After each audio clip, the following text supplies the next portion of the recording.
We'll try this again. Good morning. I'm Catherine Lampton. And as Majida said, I've been in school now for a really long time.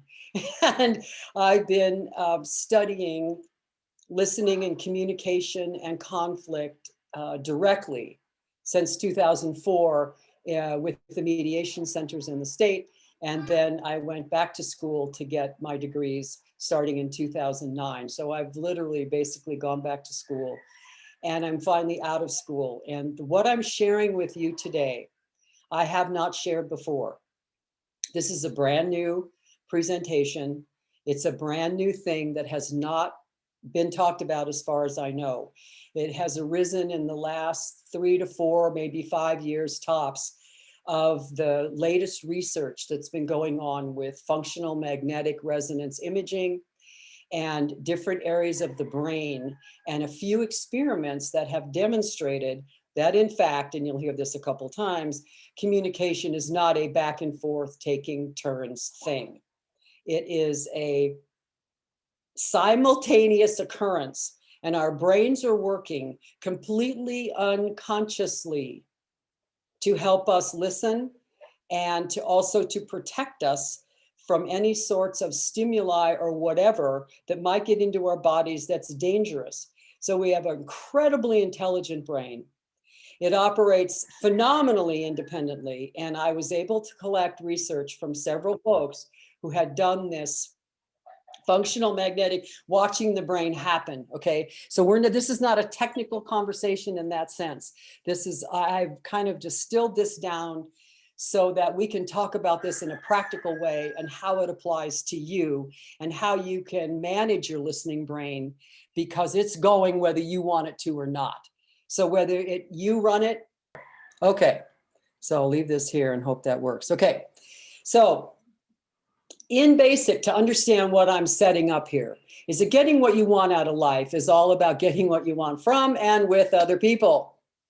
So conflict is inevitable in all relationships, and it's crucial to learn how to engage in the conversation to get what you want without inflicting damage. And this is the key thing. You all know pretty much you have coping mechanisms, you have ways to get what you want. Okay, and they run the scale from 0 to 1,000 in terms of how you take care of your business and get what you want. Well, this is one way to do it, and some tips about doing it without inflicting damage on yourself or the other person. So the first thing to understand is the difference between hearing and listening. Okay, they're completely different things. I know that sounds strange. And if you look it up in the dictionary, it's going to tell you it's practically the same definition. They define hearing or listening as hearing. And I did not find it in a dictionary anywhere where it talked about listening as something individuated or distinct from the actual physiological hearing process. So you can see some folks say that our hearing mechanism is the most Rube Goldberg setup in the brain. And do all of you know what that means? It means it's kind of a funky way that we put this thing together, and it shouldn't really ought to work, but it does. And it takes literally sound waves into electrical impulses and delivers them into the base of the brain. Now, it's important here to see that this nerve ending, the optical or the sound auditory nerve, is going into the base of the brain. Okay, so that is where it goes into the section of the brain where all sound comes first, and it's called the reticular activating system. Okay, and everything goes there because that's the little thing that protects you from stimulus, from things that are supposed to not go in your body, because hearing cannot be turned off. That's a really important thing. Hearing does not turn off unless you go in a box and seal it off. Otherwise, you are exposed to sound waves and everything that moves through a frequency in the atmosphere. So part of and our brain is designed to help protect against those type of things. So that's, that's a distinction that you won't hear many people make. Most people say hearing is listening, listening is hearing, all right? But they are very distinct, okay? All right, are we going to turn now? What happened? Okay, so whereas listening is really the meaning that we make from the sounds that go into our head. Okay, is this going to go together? All right, when you put hearing and listening together, the ears are the hardware and listening is the software. And it's determined by the listener's mood, memory, motivation, and preference. And this really can be likened to what we're dealing with today in the world about all the hackers and everybody getting into the software. That software is this malleable, programmable, determinable thing that we can play with, if you will, if you know what you're doing, to create new things, create new functions. One particular example in Hawaii, of course, is the unemployment computer system, which is an ideal example of that. So what we really need to understand is this software is programmable. It is not hearing in the sense of the terminology that I'm using today. So that you just have to kind of go along with me on that. Listening is very, very distinct, okay? Systems in the listening brain: the reticular activating system, the mirror neuron system, and the mentalizing neuron system. Only the reticular activating system is physically located in the base of the brain. The other neuron systems are throughout the brain. They show up in functional magnetic imaging as in all different places in the brain. So there's really no point in, trying to show something like that other than understanding it, okay? So we're going to first talk about the reticular activating system. Now, this is based on, remember, we're going to talk about this little filter, okay? So the system that's set up, that's the filter, that makes the software. It's played on the field of memory, okay? Then we add our mood. Do we want to listen? How do we feel today? Am I sick? Okay. Then we say, well, I have a listening preference. There are a minimum of 4 different listening styles that they tend to profile for. And it's content oriented, time oriented, people oriented, and I forget what the other one is. And so there are 4 different ways that you can listen. And if you have a mate or an office person that you're working with who has a completely different style, it becomes that much harder to bridge the gap, because it's harder for them to listen to you because you're not listening in a way that works for them. Another part of the memory and the filter system is based on your culture, all right? How did you grow up? What were the conditions? What did you learn from your parents? What was brought to you? What adventures did you have? What encounters did you have? Everything, as Dr. Adler says, one of my mentors, he says, culture is the way we do things around here. He says he's found that to be the most simple definition, okay? So we're talking about a massive section of this filter that's based on your thoughts and feelings and things that you have learned that are part of your memory as well. So another part is motivation. Do I want to do this? Why am I here? How good do I feel? Am I ready to do this? Okay. How much am I ready to learn? Am I going to have my full attention on this, or am I partially listening? Like on some of these Zoom calls that I do, I'm just like you. I put my name up, I sit. If I have to get up, I move around. What's my motivation for staring at this and learning something? Okay, that's a big factor. Then we have what is getting let in. So what gets let in, all right, is the meaning we're going to make from all of these factors. But do you see how small it is? Okay, it's tricky to get in there. And you can see that there are things in the way, and that even when it looks open, you're still putting sound through your memory.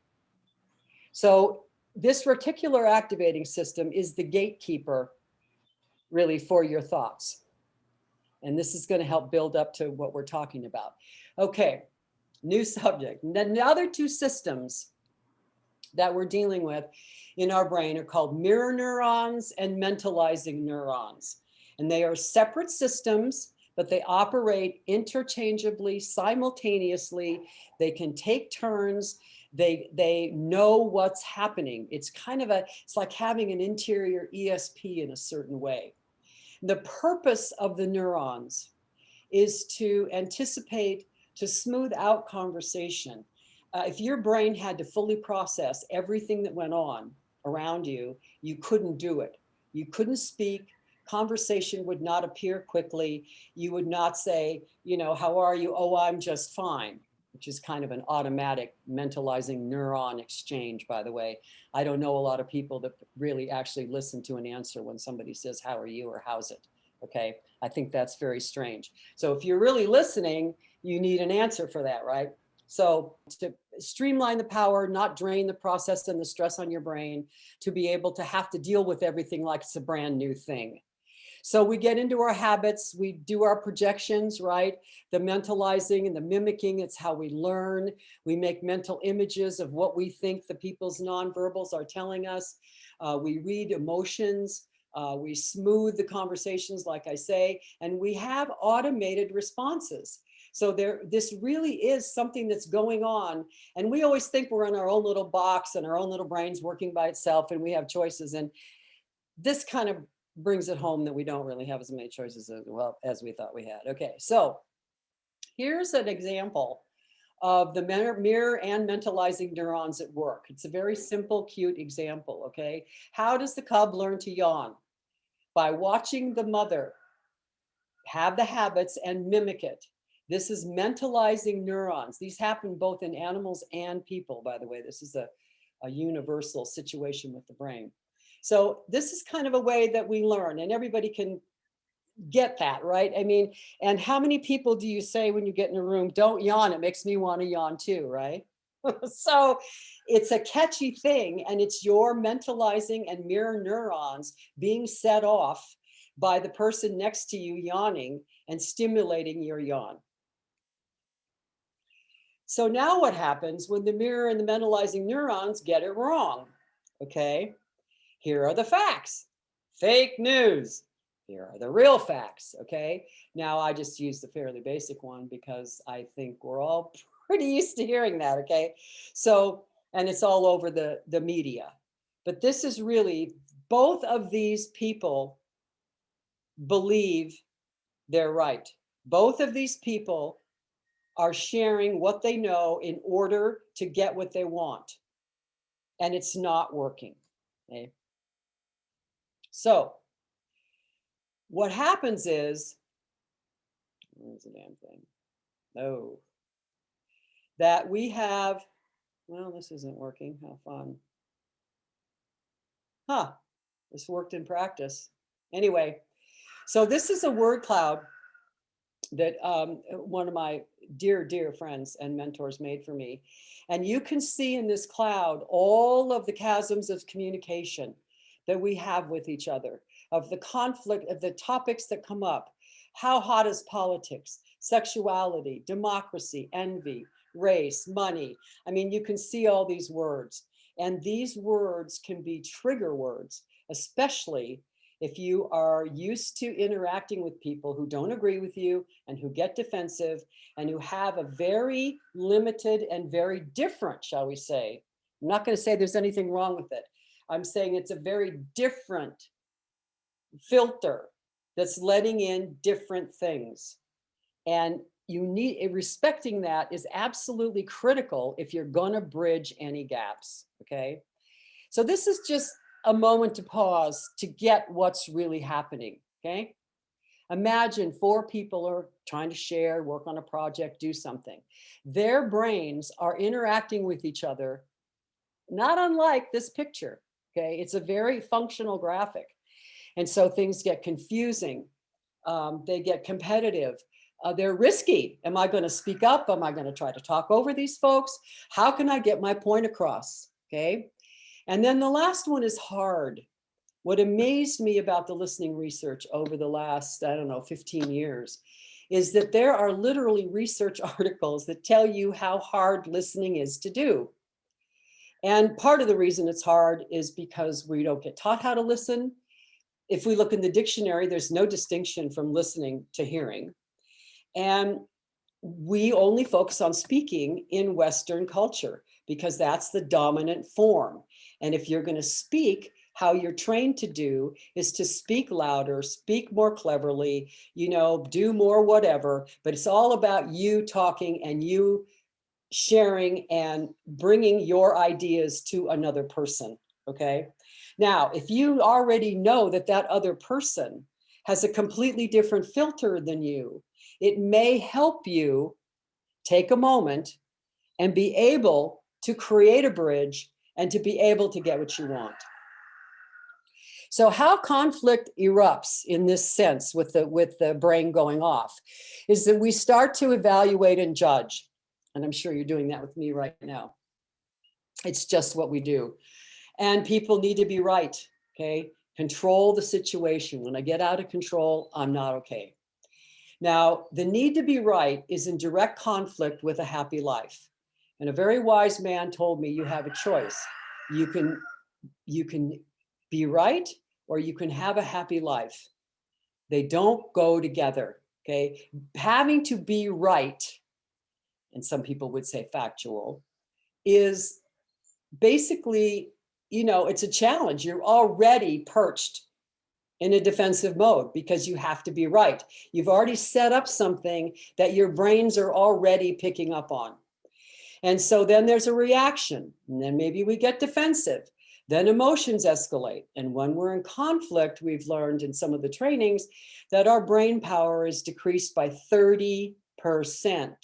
Now that's a lot, okay? So we're not our regular selves. We're not calm. We can't make reasonable judgments. And so sometimes our physiological symptoms start going. We get a little anxious, our pulse increases, listening distorts. So now this filter can be going into protection mode because you're getting defensive. You're fearful. You don't understand what's coming at you, or you don't believe it, or you don't want to hear it, okay? So then you get resistance. You can even be physically uncomfortable. And like, very familiar to me, I feel trapped. Let me out of here, okay? So then listening stops and we're off the road to conflict full on, okay? And once all this is already going on in your body, there's very little control that you have at the level without calming down a little bit, without resetting, because this kind of sets off things. And very few people, it's a very sophisticated skill to be able to come back from these physiological instances and be able to succeed at being patient and calm. So here's another look at our listening brain. For gearheads, I thought it might be cool since we don't want to make it to look too airy-fairy. Okay, you'll notice that all these gears are different colors, they're different sizes. So they're all operating within the brain system according to the filters. So you can see that as it turns and as they share, all right, one's kind of going into the other that turns into the other. This is just another graphic of the ongoing process. So how do we manage this? How do we get some model of management? I don't know about control because I don't know about control about anything, but can we manage this? Yes, okay. One of the first things is that we have to choose to really listen or not, okay? This is a really important decision for you to make. If you don't want to listen, if you're not ready to listen, don't.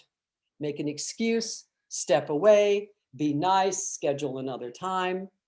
Okay, suffering through this makes the other person aware. What they interpret from that, we'll never know, but it does become aware to the other person. And as we say in Hawaii, if you haven't walked a mile in their sandals, you have no idea what their filter is operating like, what it's doing for them, and what it's actually perhaps instigating them to say or to do. So you also want to suspend your point of view. This comes out in a lot of recommended ways to communicate, to suspend your point of view. You already know what you think. I promise you, you already know what you think.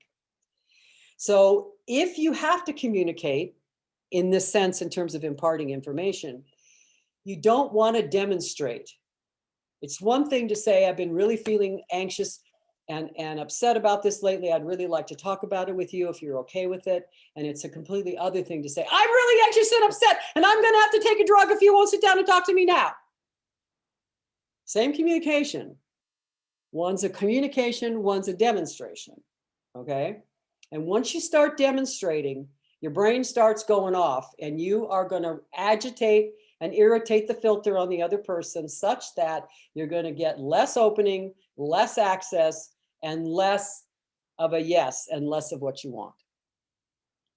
One of the journeys that you can go on when you meet folks that are very different from you is that you can know for sure that you're both right. You both have had your own experiences.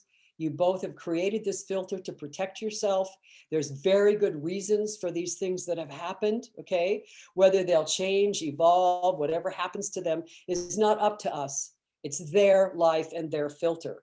Now, if we want to relate to them, it's up to us to adapt, okay? And one of the things to adapt to is to really focus on, if you know you're both right and you absolutely can't believe what this person just said, you could turn your focus on how could it possibly be that this person would say such a thing? Well, you can say, tell me more. Magical words, 3 of the most magical words in the English language. And you have to be curious, honestly, truly curious. If you're not curious, it's not going to work because they're going to feel tricked because they're primed to be tricked. We live in a society where people are primed to this. So we're way conditioned to this. So we have to make an extra effort to make it feel safe and okay to talk to somebody who's different than us. And then if you start to get, happening, count to 1. All right. Some people will say count to 10. Nobody ever makes it to 10. If you can count to 1, you've broken the chain and you can gain control back, some management. So here's a little fun picture that can help you remember what it might be like if a tiger was just staring you down in the face. You would be defensive. You would be fearful. All right. So when people are talking at you in the way that we do these days, this can be the feeling that gets created inside your body. It can also be the feeling that gets created in the other person's body. So if you can just imagine what is it going to take once all those emotions start running to really have a conversation? Brain power is being reduced.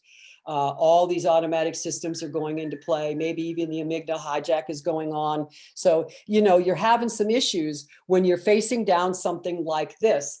And what's maybe hard to understand is that the words that we're speaking today to each other do set off these sorts of reactions, okay? They do set off defensiveness and fear from a brain who is heavily protected and who is not as open as maybe you are, okay?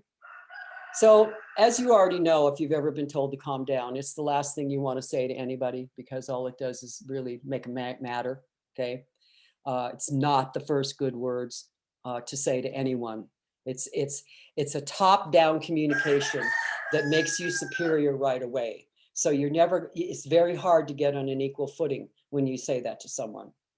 So if you can just stop talking, maybe you can't shift into neutral, but if you can just stop talking, all right, then maybe you can take a minute, back off your position, because that position has an energy that's coming at you, kind of like this tiger, okay? Then slow down. You slow way down. If you're very, very close to the person, and I used to do this with my primary relationships, I say sometimes I just pop something off and I just say it and I'm not even sure what I've said. I didn't really say what I meant and I saw it land over there really bad. Can I have a do-over? Now, this is based on trust. You have to have trust in the relationship that the person is honestly doing a do-over. I have a couple people in my family who would say, don't tell me about a do-over. I know what you really meant. There's no need to try to make it sugar-coated, okay? So you have to have a certain level of relationship with the person to allow a do-over. But I have found that to be a very face-saving, grace-saving interaction with people that works a lot more than it doesn't if they're willing, if there's trust in the relationship. Of course, you have to remain patient. And very often in backing off your position, part of that is taking a break. However, never take a break or don't take a break without a plan to rejoin, because you undermine trust. They won't come back. Or you can say, let me know when you're ready, because I want to go ahead and finish this, because I feel like it's important for both of us, because I care. So in personal relationships, I recommend that you make an arrangement to speak within the 24-hour period, but that would be up to the individuals and the situation involved. Now, the next thing, the tool that I'm offering you today, the critical tool that's going to potentially really make a difference for you to manage all this, okay? It's called the listening gap. So obviously this is a head in your brain, okay? The listening gap, it's funny, I got the wrong copy when I rechanged it, but anyway, here we go.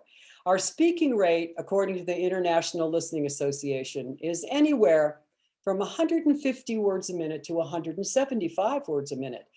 And these days, the younger people are, the faster they're talking. So that's kind of interesting, but I'm using 150 as an average speaking rate. However, our brains can hold a minimum of 450 words per minute, or the equivalency. And that 300-word gap is a place where you're doing all kinds of thinking, okay? And you're judging, you're evaluating. You are using your filter system to decide, am I still motivated to be here? Oh no, they're wandering into this territory where we're talking about blue people and I'm a red person. You know, wherever it goes, your brain is moving and doing that, okay?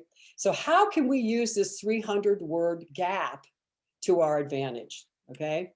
So I often do an exercise when we're live about what does go on in your listening gap when you're speaking to someone.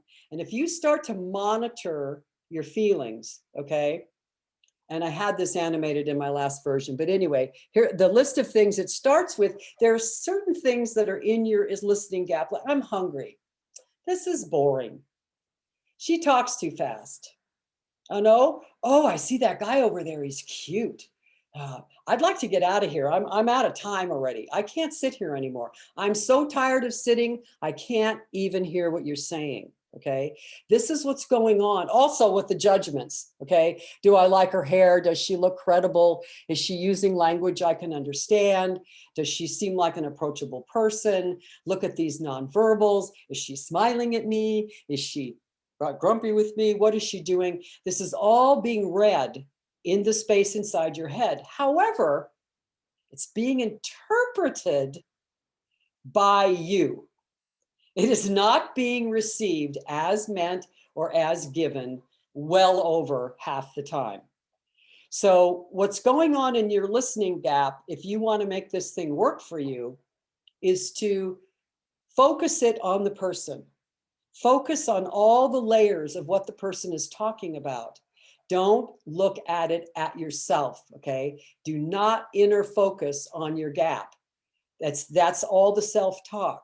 We train mediators to use this gap to listen deeply to people, to pick up on the things that probably most of you already know, that when you are compared with verbals and nonverbals, words and motions, the motions take the day. And there are those who will give you different percentages, but in general, it's about 7% of your communications are your words.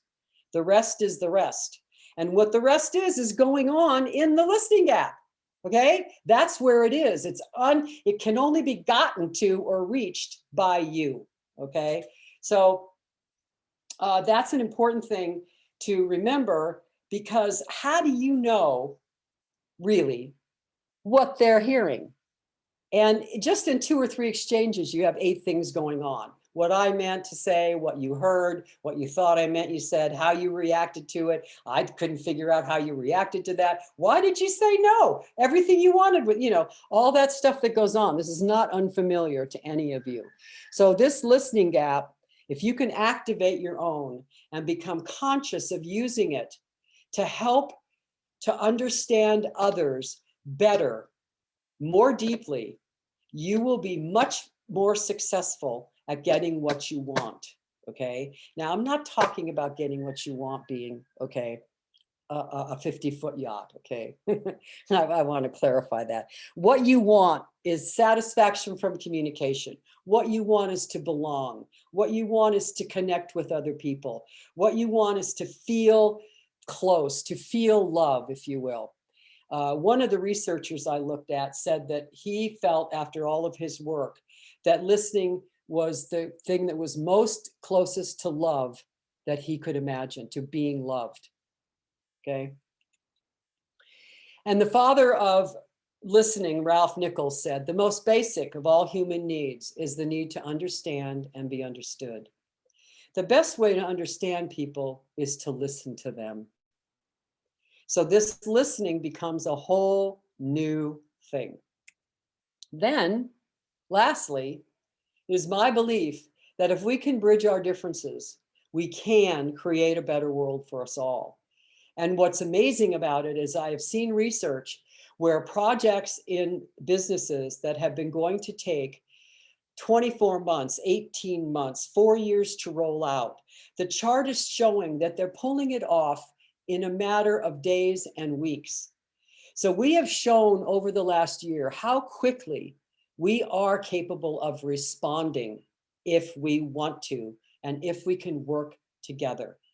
So my belief is if we can start bridging these differences and bridging these gaps between us and be able to do this, we will be able and we can create a better world for us all. So I really thank you for listening. And I appreciate your time today and your tolerance with my technical snafus. And I wonder if there's any questions and if I've run completely out of time. You still have time, Kat. We have about 15 minutes or so. Okay, well, that's good for questions then, huh? What do you think? Yeah. Does anyone have any questions? You can write them in the chat box, or you can just unmute yourself and ask. Hello, this is Sonia from Kauai. Can you hear me? Yes, ma'am. Yeah. Talking about listening, I just want to share that a few mediators at on Kauai, we recently formed a nonprofit it's called All Ears Hawaii, to share the gift of listening. It's a free. All ears? All ears. Wow. And then it's a free community listening, empathetic listening support. Wow. It's a free community service for anyone is in need. And then if you can check out the website, allearshawaii.org. Okay. You have all the information. Okay. Just, would really hey, thank you. If people can help spread the word. And is it .com or .org? .org. Org, okay. allearshawaii.org. Okay, got it. Thank you. Yay. So this is very timely for us. Oh, I'm so glad. And I hope that you can use some of it. Yeah. Excellent.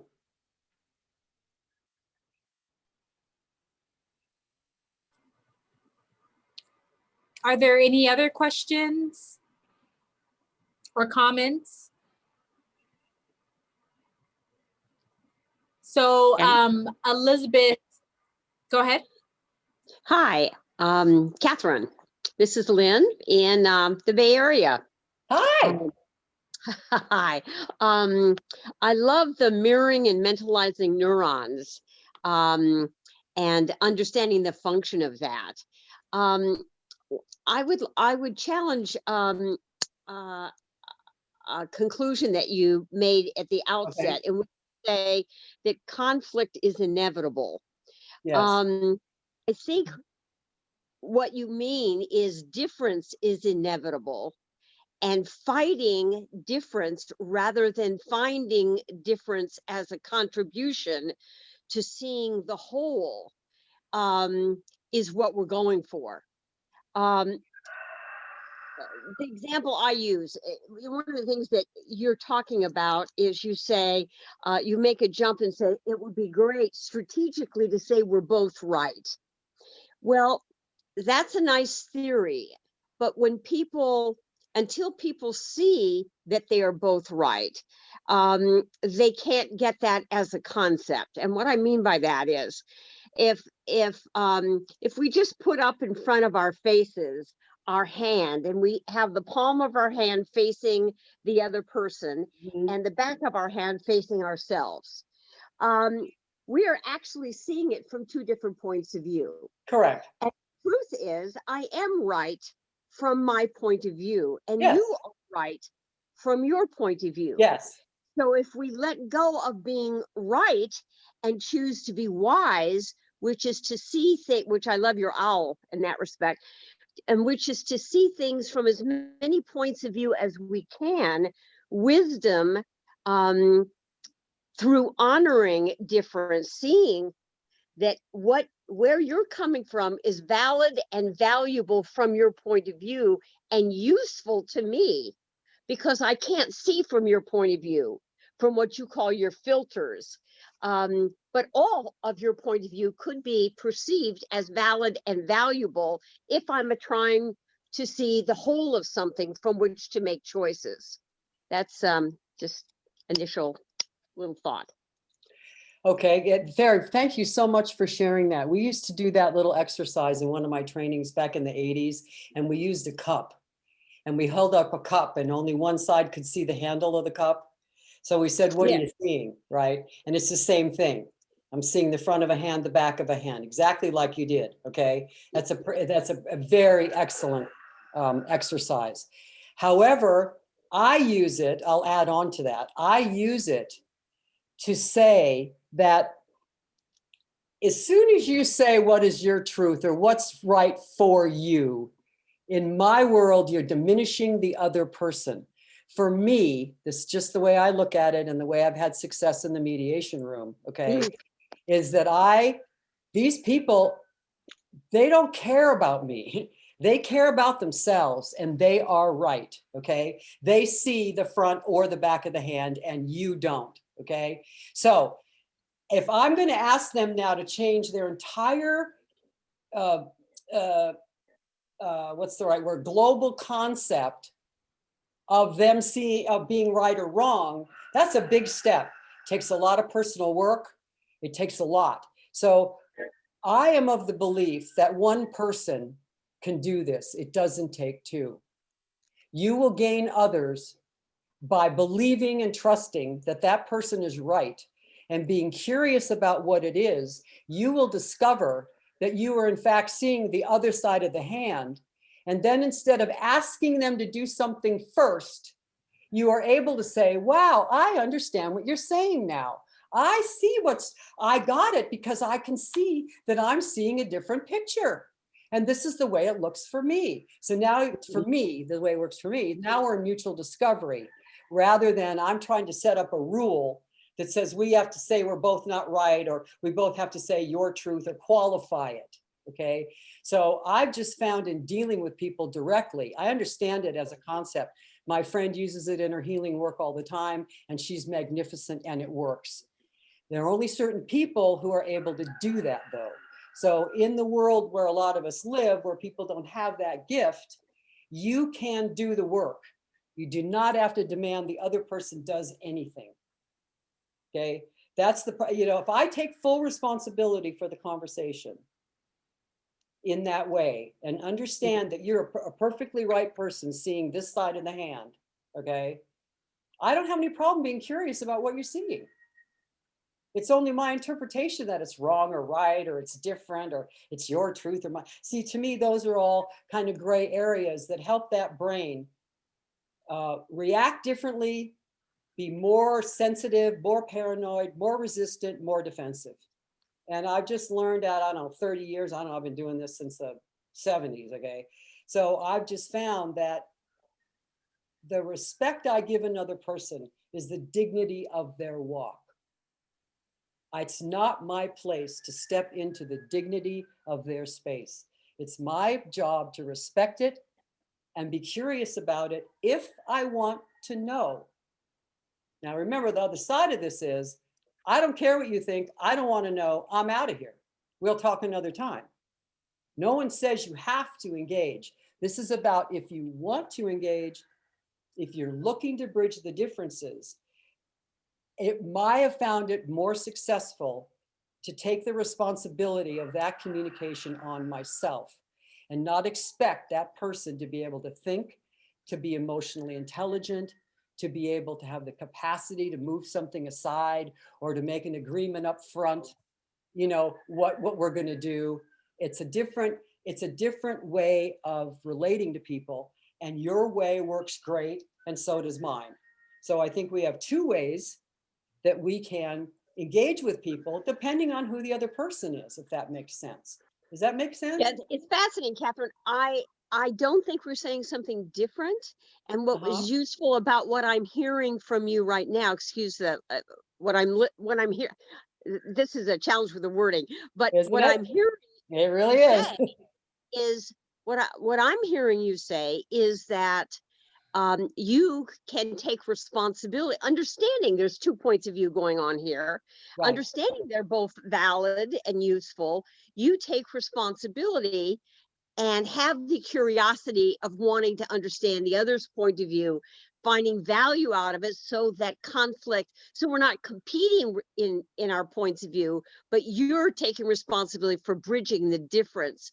And once there's understanding, now we can start to collaborate in creating a solution if there happens to be a challenge. That's right. And it doesn't mean they're going to agree with you. It just means that you have a start of a bonding moment, of a communication where the filters actually have an opening with each other. And that there is, and as we all know, right, when we work in this business, one opening can create the world. All right. We only need one little, what do they say? Sometimes a crack in the door. We just need to open it a little and show it safe to be able to keep moving forward. And so I appreciate your comment about that. And it's funny, it says Galaxy Note 20, and now I know who it is. You're funny. You look real different on Zoom, my gal. Okay, and you're the friend I was talking about. So there you go. Thank you for saying that and letting me clarify. Did you know I was talking about you?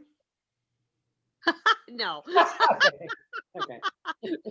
But very good. Okay. No, I found that the exchange valuable, and I think I heard you, Kat, beyond my focus. I'm sorry, that's a personal aside. She and I have been having this discussion of late between hearing and listening, and we see it differently. So I finally got to, all right, a breakthrough. Thank you. Okay. Kat, I wanted to say I appreciate your bringing in brain science.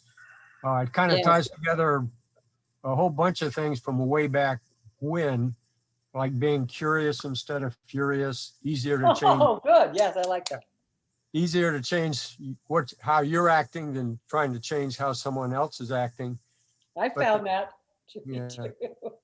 The main thing I enjoyed was years ago we used something called the arousal cycle, and it meant if there's a triggering event or a precipitating event, right away you get an adrenaline shot and you get focused, but very quickly your judgment takes a dive. And it lasts for a while, which is why we have time out. So it kind of ties a lot of things together for me. Thanks. Well, my pleasure. You're right on, and thank you for bringing. Thanks for bringing that up, because those are, those are important things, and taking a break is critical. So I appreciate that. And what do you do? Are you a mediator? Yeah, I used to run the neighborhood justice center back in the dark ages. On Oahu? Yeah. Oh, well, I was talking about Peter. Yeah. Great. Yeah, he was on my committee, my doctoral committee. So thank you for joining us today. I really appreciate it. It's really good to know that, we can relate to each other without having the demands on the other person. We can do it. Thank you. May I have a quick question, Dr. Kat? I guess. Absolutely. Okay. You're talking about the mirror response and stuff like that. And I thought You know, when people are talking, we tend to be judging and defensive and all that. Is that based on our fight and flight syndrome that inherent in being human, you know, as animals? So therefore, most of us are incapable of listening. That's very good. What you're talking about is that those things you mentioned can happen without the amygdala hijack going off, without fight or flight. Okay, there's some stages up to it before you cross over into that dramatic state where you really are, it's fight or flight. And we all know, and I mentioned earlier, that our words can create that in our bodies too, okay? And so the mirror nerve system and the reticular activating system is working whether you have an amygdala reaction or not, okay? So using your listening gap, because, you know, like you say, behind your judging and stuff, that's the space in your head where you have room to talk to yourself while you're listening to someone else, right? So instead of doing the judging, instead of doing the things that we normally do in that space, we can be creative. We can take control of that space and direct it to looking more deeply at who we're communicating with, to looking more deeply at maybe breathing, if we find ourselves getting reactionary. There are all these options we have when we're not so focused on ourself and how we can get out of the situation, if you know what I mean, get out of the stress. The way for me to get out of the stress is to step back, be curious, let go of my position. Now, a lot of people are not willing to do that. And so I think that's a fair decision to make. You have every right to make the decision that you want about whether or not you want to do that. Yeah, this is not about what I'm not doing this. Okay, I don't have anything like that. These are all options, and you have to decide which ones work best for you. But the judgments and everything, you can get to a point where you can control that. And don't get me wrong, if you get frightened enough, if you get triggered enough, your amygdala hijack will go off no matter what. Yeah. And the mirror neurons are not going to move around or do it. They're not going to help really, okay? Because you're off to the races.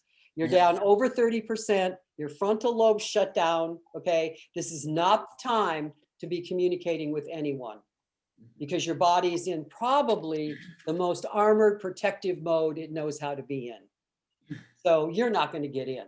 I mean, I don't know, you enjoy wasting your time. I don't enjoy that. So, but the comment, I really appreciate what you're saying about that and making that distinction. So thank you very much. And I didn't know your name. Your name wasn't Novad. Was that not the name of your phone? My name is Nova Burke. So Nova. Oh, Nova. Okay. Nova Thank Burke. you. Yes. Thank you. And thank you for being Thank you. forgiving about my stumbling on it. Are you a mediator?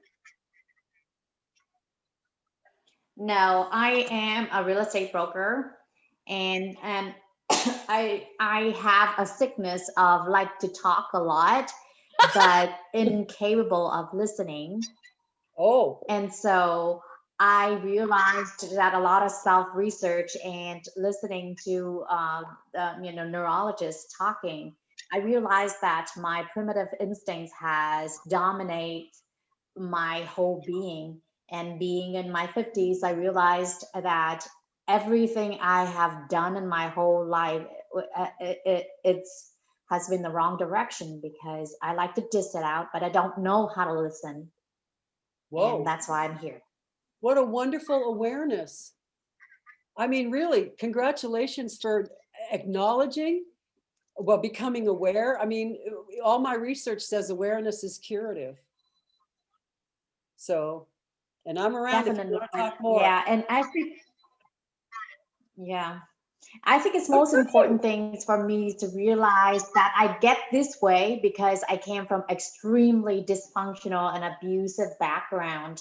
Oh my. And now I have clients that are very defensive and just not listening. I don't judge them, but I really see myself in them. And I wanted to wow. see if there are ways that I can convey the message that not put them on the defense or the fight and flight, because there are a lot of words that triggers that, like the words that you had presented in your slide. Yes. And there are so many. And for us who have been abused in so many different ways, are incapable of seeing others' point of view, but only see and heard our anger, defensive and hurt. And so we secluded ourselves into a corner of darkness, but not really see the light, and therefore we're not progressing. Does that make sense, Dr. Kat? Well, Dr. Kat, I like that. Okay, it's new. Catherine, I did would you? never say that you are wrong, okay, ever. I don't believe that, you know, I don't have your picture back, but if you put your sound back on, I believe that what you are sharing here is awareness and growth of itself, and that what you are doing, you evidently had made those decisions along the way, and every single one brought you here, right? So Exactly. yeah, Yes. everyone still brought you here, okay? So how can they be wrong? We only know what we know when we know it. You know, you can't know what you don't know, not yet, okay? You're on a new road. Yeah. And you know, we have this new time, all these energies, we don't live in a vacuum. I mean, I say congratulations, good for you. I've been selling real estate for 16 years, so I know how the situation is, but I'm here on the Big Island, okay? And so I acknowledge you completely for realizing it, for wanting to make a difference, and for reaching out to get information to do that. So good work. Thank you, Kat, and thank you for all of the questions as well, because I think this is a very profound discussion, and but we are at the end of our time. I do want to say I did pop the evaluation link in the chat box. So go ahead before you leave, if you could just go ahead and take and click on that evaluation link and just take the evaluation right now and just be honest, because we appreciate your honest feedback. And if you did not register online through Eventbrite, that means I don't have your email address. So if you send me a private message in the chat box right now with your email address, then I can make sure that you get the link to the video, because we're gonna put this up on YouTube and reshare the video as well. So just in case you wanna listen again and see, and maybe you'll catch some things that that you didn't hear the first time. So thank you so much, Kat. It's my pleasure. It's the pleasure is mine. The pleasure is wow. all of ours, because we're just getting such a good amount of information, and you're really appreciated. And thank you for sharing your mana'o. That's very sweet. That's very kind of you to say. This is a brand new, I've never spoken about this before, but it's changed my life. Yay. Okay? Studying and practicing this information has changed my life. I also have presentation